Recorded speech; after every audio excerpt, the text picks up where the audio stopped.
ಕೇತು ವರ್ಷ ಪೂರ್ತಿ ಸಿಂಹ ರಾಶಿಯಲ್ಲಿ ಸಂಚಾರ ಮಾಡುತ್ತಾನೆ. ಗುರು 11ನೆಯ 12ನೆಯ ಮತ್ತು ನಂತರ ಲಗ್ನದಲ್ಲಿ ಸಂಚಾರ ಮಾಡುತ್ತಾನೆ. ಶನಿಯ ನಿಮ್ಮ ರಾಶಿಚಕ್ರ ಚಿಹ್ನೆಯಿಂದ 8ನೆಯ ಮನೆಯಲ್ಲಿದ್ದು ದೈಯದೊಂದಿಗೆ ಪ್ರಭಾವ ಬೀರುತ್ತಾನೆ. ಪರಿಣಾಮವಾಗಿ ಈ ವರ್ಷವು ನಿಮಗೆ ಅನೇಕ ಅಂಶಗಳಲ್ಲಿ ಏರಿಳಿತಗಳಿಂದ ತುಂಬಿರುತ್ತದೆ. ಆದರೆ ನಿಮ್ಮ ಆತ್ಮವಿಶ್ವಾಸ, ತಾಳ್ಮೆ ಮತ್ತು ನಿರಂತರ ಪ್ರಯತ್ನಗಳ ಮೂಲಕ ನೀವು ಬಹುಕಾಲದಿಂದ ಬಯಸಿದ ಯಶಸ್ಸನ್ನು ಸಾಧಿಸಬಹುದು. ಈ ವರ್ಷದ ಪ್ರಮುಖ ಅಂಶವೆಂದರೆ ಸಮರ್ಪಣೆ ಮತ್ತು ಸರಿಯಾದ ನಿರ್ದೇಶನವು ನಿಮ್ಮ ಜೀವನದಲ್ಲಿ ಅಪೇಕ್ಷಿತ ಫಲಿತಾಂಶಗಳನ್ನು ತರುತ್ತದೆ. ಅದು ವೃತ್ತಿಯಲ್ಲಾಗಿರಲಿ ಅಥವಾ ವ್ಯವಹಾರದಲ್ಲಾಗಿರಲಿ, ಪ್ರೀತಿಯಾಗಿರಲಿ ಅಥವಾ ಕುಟುಂಬವಾಗಿರಲಿ, ಹಣಕಾಸು ಅಥವಾ ಶಿಕ್ಷಣವಾಗಿರಲಿ, ಪ್ರತಿಯೊಂದು ಕ್ಷೇತ್ರದಲ್ಲೂ ನೀವು ಕಠಿಣ ಪರಿಶ್ರಮದ ಮೂಲಕ ಯಶಸ್ಸನ್ನು ಕಾಣುತ್ತೀರಿ. ಸವಾಲುಗಳು ಉದ್ಭವಿಸುತ್ತವೆ, ಆದರೆ ಪರಿಶ್ರಮದಿಂದ ನೀವು ಅವುಗಳನ್ನು ಅವಕಾಶಗಳಾಗಿ ವರ್ತಿಸಬೇಕೆಂದು ನಾನು ಕೇಳಿಕೊಳ್ತೇನೆ. ಇನ್ನು ಆರ್ಥಿಕ ಸ್ಥಿತಿಯ ಬಗ್ಗೆ ನೋಡುವುದಾದರೆ, ಈ ವರ್ಷವು ನಿಮ್ಮ ಆರ್ಥಿಕ ಜೀವನದಲ್ಲಿ ಸಣ್ಣ ಪುಟ್ಟ ಸವಾಲುಗಳನ್ನು ಎದುರಿಸಬೇಕಾಗುತ್ತದೆ. ಆದರೆ ಇದರ ಹೊರತಾಗಿಯೂ ನೀವು ಅತ್ಯುತ್ತಮ ಫಲಿತಾಂಶಗಳನ್ನು ಸಹ ಪಡೆಯುತ್ತೀರಿ. ನಿಮ್ಮ ಆರ್ಥಿಕ ಸ್ಥಿತಿ ಬಲವಾಗಿರುತ್ತದೆ. ನೀವು ಹಣದ ನಷ್ಟವನ್ನು ಅನುಭವಿಸಬಹುದು, ಆದರೆ ನೀವು ಹಣಕಾಸಿನ ವಿಷಯಗಳಲ್ಲಿ ಎಚ್ಚರಿಕೆಯಿಂದ ಚಲಿಸಿದರೆ ನೀವು ಈ ಪರಿಸ್ಥಿತಿಯಿಂದ ಹೊರಬರಬಹುದು. ಆದರೆ ಅದರ ನಂತರ ಏಪ್ರಿಲ್-ಮೇ ಸಮಯವು ನಿಮಗೆ ಶುಭ ಚಿಹ್ನೆಗಳನ್ನು ನೀಡುತ್ತದೆ. ಈ ಸಮಯದಲ್ಲಿ ನೀವು ಆರ್ಥಿಕ ವಲಯದಲ್ಲಿ ಕೆಲವು ದೊಡ್ಡ ಪ್ರಯೋಜನಗಳನ್ನು ಪಡೆಯಬಹುದು. ಈ ಸಮಯದಲ್ಲಿ ನಿಮ್ಮ ಆದಾಯ ಹೆಚ್ಚಾಗುತ್ತದೆ, ವ್ಯವಹಾರದಲ್ಲಿ ಲಾಭವಿರುತ್ತದೆ, ಬಹಳಷ್ಟು ಆರ್ಥಿಕ ಪ್ರಯೋಜನಗಳನ್ನು ಪಡೆಯುವ ಬಲವಾದ ಅವಕಾಶಗಳು ಬರಬಹುದು. ಈ ವರ್ಷ ನೀವು ಹಣವನ್ನು ಸಂಗ್ರಹಿಸಲು ಸಾಧ್ಯವಾಗುತ್ತದೆ.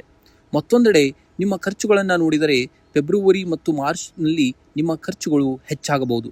ನಿಮ್ಮ ಹಣವನ್ನು ಅನೇಕ ವಿಷಯಗಳಿಗೆ ಖರ್ಚು ಮಾಡಲಾಗುತ್ತದೆ, ಆದರೆ ಸಂದರ್ಭಗಳು ನಿಮ್ಮ ನಿಯಂತ್ರಣದಲ್ಲಿಯೇ ಇರುತ್ತದೆ.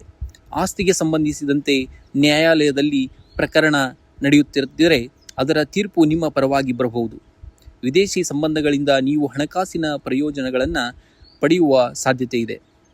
ಅಕ್ಟೋಬರ್ನಲ್ಲಿ ಸಿಂಹ ರಾಶಿಯಲ್ಲಿ ಗುರು ಸಂಚಾರವು ಅವರಿಗೆ ಅನೇಕ ಆರ್ಥಿಕ ಲಾಭವನ್ನು ತರುತ್ತದೆ. ಇದಲ್ಲದೆ ಈ ವರ್ಷ ನೀವು ನಿಮ್ಮ ಹಳೆಯ ಸಾಲಗಳನ್ನು ಸಹ ಮರುಪಾವತಿಸಬಹುದು. ಇನ್ನು ನಿಮ್ಮ ವೃತ್ತಿ ಜೀವನದ ಬಗ್ಗೆ ನೋಡುವುದಾದರೆ, 2026ನೇ ವರ್ಷವು ಸಿಂಹ ರಾಶಿಯವರಿಗೆ ವೃತ್ತಿ ಮತ್ತು ವ್ಯವಹಾರದ ವಿಷಯದಲ್ಲಿ ಯಶಸ್ಸನ್ನು ತರುತ್ತದೆ. ಈ ವರ್ಷ ನಿಮ್ಮ ವೃತ್ತಿ ಜೀವನಕ್ಕೆ ಹೊಸ ಶಕ್ತಿ ಮತ್ತು ಆವೇಗವನ್ನು ತರುತ್ತದೆ. ಕೆಲಸದಲ್ಲಿ ನಿಮ್ಮ ಕಾರ್ಯಕ್ಷಮತೆ ಸುಧಾರಿಸಬಹುದಲ್ಲದೆ ನಿಮ್ಮ ನಾಯಕತ್ವ ಕೌಶಲ್ಯಗಳು ಸಹ ಹೊಳೆಯುತ್ತವೆ. ಈ ವರ್ಷ ನಿಮಗೆ ಗುರಿಗಳನ್ನು ಹೊಂದಿಸಲು, ಯೋಜನೆಗಳನ್ನು ರೂಪಿಸಲು ಮತ್ತು ಅವುಗಳನ್ನು ಪರಿಣಾಮಕಾರಿಯಾಗಿ ಕಾರ್ಯಗೊಳಿಸಲು ಅವಕಾಶಗಳನ್ನು ಒದಗಿಸಬಹುದು. ಉದ್ಯೋಗದಲ್ಲಿರುವವರಿಗೆ ಈ ವರ್ಷ ನಿಮ್ಮ ಕೆಲಸದಲ್ಲಿ ಸ್ಥಿರತೆ ಮತ್ತು ಪ್ರಗತಿಯನ್ನು ತರುತ್ತದೆ. ಅನೇಕ ವ್ಯಕ್ತಿಗಳಿಗೆ ಹೊಸ ಜವಾಬ್ದಾರಿಗಳನ್ನು ನೀಡಲಾಗುವುದು. ಇದು ನಿಮ್ಮ ಸಾಮರ್ಥ್ಯಗಳನ್ನು ಮತ್ತಷ್ಟು ಬಲಪಡಿಸುತ್ತದೆ. ನೀವು ಉದ್ಯೋಗ ಬದಲಾವಣೆಯನ್ನು ಪರಿಗಣಿಸುತ್ತಿದ್ದರೆ ಸರಿಯಾದ ಸಮಯದಲ್ಲಿ ನೀವು ಉತ್ತಮ ಆಯ್ಕೆಗಳನ್ನು ಕಂಡುಕೊಳ್ಳಬಹುದು. ವ್ಯವಹಾರದಲ್ಲಿರುವವರಿಗೆ ಈ ವರ್ಷ ಬೆಳವಣಿಗೆ ಮತ್ತು ವಿಸ್ತರಣೆಯನ್ನು ಸೂಚಿಸುತ್ತದೆ. ಪಾಲುದಾರಿಕೆಯಲ್ಲಿರುವವರಿಗೆ ಈ ವರ್ಷವು ಪ್ರಯೋಜನಕಾರಿಯಾಗಿರುತ್ತದೆ, ಆದರೆ ಎಚ್ಚರಿಕೆ ಅಗತ್ಯ. ನೀವು ಹೊಸ ಯೋಜನೆಗಳು, ಹೊಸ ಸಂಪರ್ಕಗಳು ಮತ್ತು ಹೊಸ ಅವಕಾಶಗಳಲ್ಲಿ ತೊಡಗಿಸಿಕೊಳ್ಳಬಹುದು. ಕೆಲಸವು ಸ್ವಲ್ಪ ಒತ್ತಡವನ್ನು ಅನುಭವಿಸುವುದಾದರೂ ನಿಮ್ಮ ಆತ್ಮವಿಶ್ವಾಸವು ನಿಮ್ಮನ್ನು ಸರಿಯಾದ ದಿಕ್ಕಿನಲ್ಲಿ ಮುನ್ನಡೆಸುತ್ತದೆ. ಈ ವರ್ಷ ನಿಮ್ಮ ನಿರ್ಧಾರಗಳು ದೂರಗಾಮಿ ಫಲಿತಾಂಶಗಳನ್ನು ನೀಡಬಹುದು, ಆದ್ದರಿಂದ ಆತುರಪಡುವುದು ಉತ್ತಮ. ಇನ್ನು ನಿಮ್ಮ ವೈವಾಹಿಕ ಜೀವನದ ಬಗ್ಗೆ ನೋಡುವುದಾದರೆ, ಈ ವರ್ಷ ನಿಮ್ಮ ಕುಟುಂಬ ಜೀವನಕ್ಕೆ ಅದ್ಭುತವಾಗಿರುತ್ತದೆ. ಕುಟುಂಬದಲ್ಲಿ ಶಾಂತಿಯ ವಾತಾವರಣವಿರಲಿ, ಇದರೊಂದಿಗೆ ಮನೆಯಲ್ಲಿ ಸಂತೋಷ ಇರುತ್ತದೆ. ಮನೆಯ ಸದಸ್ಯರಲ್ಲಿ ಸಾಮರಸ್ಯ ಮತ್ತು ಐಕ್ಯತೆ ಹೆಚ್ಚಾಗಿರುತ್ತದೆ. ದೇಶೀಯ ಪರಿಸ್ಥಿತಿಗಳಲ್ಲಿ ಸ್ವಲ್ಪ ಏರಿತಗಳು ಇರಬಹುದು, ಆದರೆ ಈ ಪರಿಸ್ಥಿತಿ ಸ್ವಲ್ಪ ಸಮಯದವರೆಗೆ ಮಾತ್ರ ಇರುತ್ತದೆ.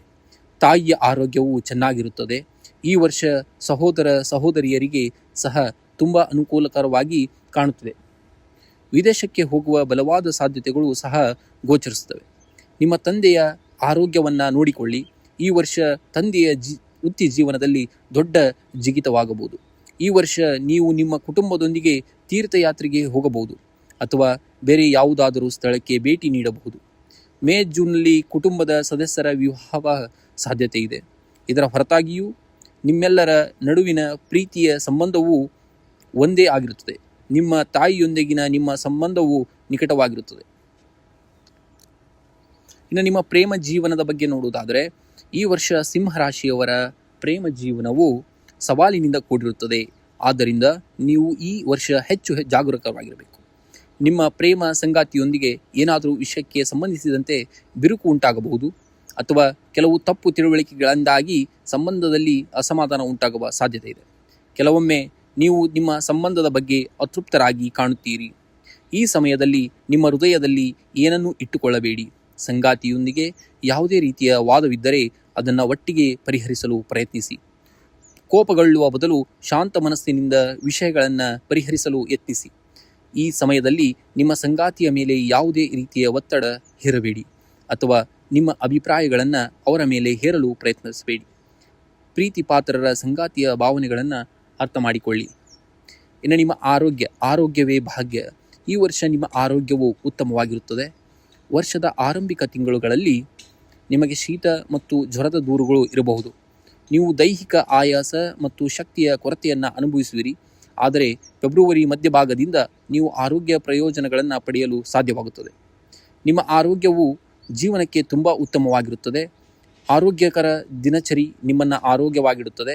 ಯೋಗ ಮತ್ತು ವ್ಯಾಯಾಮ ನಿಮ್ಮ ಮನಸ್ಸನ್ನು ಸ್ಥಿರ ಮತ್ತು ಸಂತೋಷವಾಗಿಡುತ್ತದೆ. ಆದರೆ ಸಣ್ಣ ಪುಟ್ಟ ಕಾಯಿಲೆಗಳು ಎಂದಿಗೂ ಹಗುರವಾಗಿ ತೆಗೆದುಕೊಳ್ಳಬೇಡಿ. ಬದಲಿಗೆ ತಕ್ಷಣವೇ ಅವುಗಳಿಗೆ ಚಿಕಿತ್ಸೆ ಪಡೆಯಿರಿ. ಉತ್ತಮ ಆರೋಗ್ಯಕ್ಕಾಗಿ ಉತ್ತಮ ಅಭ್ಯಾಸಗಳನ್ನು ಅಳವಡಿಸಿಕೊಳ್ಳುವುದು ಬಹಳ ಅವಶ್ಯಕ. ಆದ್ದರಿಂದ ಧೂಮಪಾನ ಮತ್ತು ಮದ್ಯಪಾನದಿಂದ ದಯಮಾಡಿ ದೂರವಿರಿ. ಸಸ್ಯಾಹಾರಿ ಆಹಾರಕ್ಕೆ ಪ್ರಾಮುಖ್ಯತೆ ನೀಡಿ. ಯೋಗ ಮಾಡಿ ಮತ್ತು ಪ್ರತಿದಿನ ವ್ಯಾಯಾಮ ಮಾಡಿ. ಮಾನಸಿಕ ಶಾಂತಿಗಾಗಿ ಧ್ಯಾನ ಮಾಡಿ.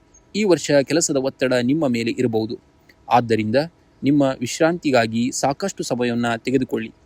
ಈ ವರ್ಷ ಜ್ವರ ಮತ್ತು ಸಂಧಿವಾತವನ್ನು ಹೊರತುಪಡಿಸಿ ನೀವು ಕಣ್ಣುಗಳ